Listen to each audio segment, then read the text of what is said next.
বেদাত থেকে দূরে থাকতেই হবে। কোরআনে কারীম আল্লাহ তাআলা বলেছেন, ওয়ারাদিতু লাকুমুল ইসলাম দীনা, ইসলামকে দিয়ে আল্লাহ সন্তুষ্ট হয়েছেন। আর ইসলাম হচ্ছে মুহাম্মদুর রাসূলুল্লাহ সাল্লাল্লাহু আলাইহি ওয়াসাল্লাম যেটা দিয়েছেন তা। আপনি আমি ইসলাম বানাইতে পারবো না। যখন সন্তুষ্ট হয়ে গেছেন সেই সময়েই কমপ্লিট ইসলাম। এরপরে যাই বাড়াবেন সেটাই বেদাত হবে, এরপরে যাই বাড়াবেন সেটাই বেদাত হবে। অনেকে না বুঝে অথবা ইচ্ছাকৃত মানুষকে বিভ্রান্ত করার জন্য বলে, আপনি যে মাইকে কথা বলতেছেন, এই যে ঘড়ি আছে, এই যে বিমানে চড়ছেন, এই যে রেলে চড়ছেন, সব বেদাত। ওরে বেটা, এটা ইসলামের অভ্যন্তরীণ জিনিস কিনা? এটা ইবাদত কিনা? ইবাদত না হলে বেদাত হবে কে বলেছে তোমাকে?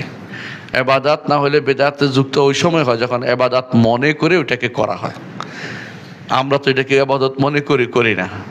সেই ব্যক্তি, তাকে বলবো আমরা লেখাপড়া করা দরকার, কোনটা কোথায় বেদাত হয় কোথায় বেদাত হয় না আলেমরা সেটা বলে দিয়েছেন।